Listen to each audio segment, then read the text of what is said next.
ទូទស្សនិកជនយើងឃើញថាអាជ្ញាធរជាតិអប្សរាក្រុងនឹងបញ្ចប់ការជួសជុលកំពែងក្រុងអង្គរធំប្រវែង15 ម៉ែត្រនៅដំណាច់ឆ្នាំ2026នេះ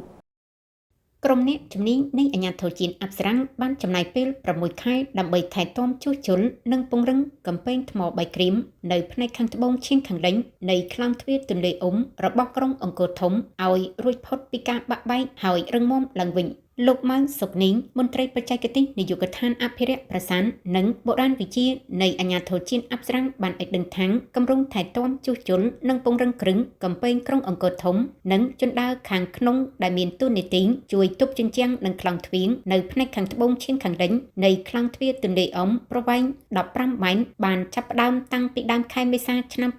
2026ការអនុវត្តគម្រោងជួសជុលរយៈពេល2ខែកន្លះមកនេះលទ្ធផលគឺសម្រេចបានប្រមាណជាង45%ដោយក្នុងនោះមានដូចជាការពង្រឹងគ្រឹះរៀបជញ្ជាំងបានប្រវែង6 ម៉ែត្ររីឯកម្មជណ្ដើររៀបបានប្រហែល15 ម៉ែត្រដោយឡែកការងារដែលនៅសេសសល់ដូចជានៅតាមក្បាលជញ្ជាំងកំពែងផ្នែកខាងលិចប្រវែងជិត10 ម៉ែត្រនិងផ្នែកខាងលើប្រហែល3 រូទីននឹងត្រូវដាប់ឆ្លាក់ធ្វើជាខ្សែក្បាញ់ទៅតាមលំនាំដើមបង្ហាប់ដីផ្នែកខាងលើដោយប្រើកម្ទេចថ្មបាយក្រៀមនិងធ្វើឲ្យមានផ្លូវទឹកខូចនៅតាមផ្នែកកម្មជណ្ដើរនឹងធ្វើការចាក់ដីបំពេញដើម្បីជួយទប់ជញ្ជាំងកុំឲ្យទ្រេនគម្រោងជួសជុលនេះក្រុងនឹងបញ្ចប់នៅដំណាច់ឆ្នាំ2026ខាងមុខលោកសុកនីបានឲ្យដឹងទៀតថាការជួសជុលគឺអនុវត្តទៅតាមបច្ចេកទេសពីបុរាណដោយធ្វើការរើថ្មពីលើចុះក្រោមម្ដងមួយរូត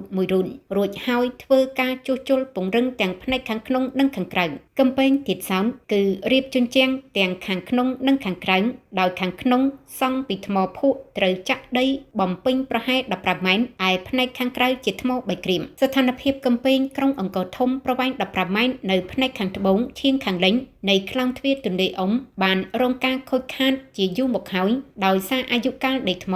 និងកត្តាធម្មជាតិដែលអាចបង្កឲ្យមានហានិភ័យមួយចំនួនដូចជាជញ្ជាំងថ្មបាយក្រៀមបានហែកចេញពីខ្នៀងនិងថ្មមួយចំនួនបានរលុះធ្លាក់ចំពោះរចនាសម្ព័ន្ធស្លាបក្លោងទ្វារនៅទិសខាងលិចវិញក៏មានការខូចខាតច្រើនដែរដោយសារការទ្រេនការបាត់ផ្នែកដំបូលហើយថ្មដែលនៅសល់តិចតួចមានដូចជាថ្មរូបទេពខ្លះៗនិងថ្មខឿននៃក្លោងទ្វាររីឯកម្មជណ្ដើរក៏ទទួលរងបញ្ហាទឹកហូរច្រោះធ្វើឲ្យជញ្ជាំងផ្នែកខាងក្នុងហែកក្រៀកពីខ្នៀងធ្វើឲ្យបាត់បង់ស្លាកស្នាមរូបរាងដើមរបស់កម្មជណ្ដើរព្រមទាំងថ្មភក់មួយចំនួនបានធ្លាក់ចុះពីទីតាំងជាដើម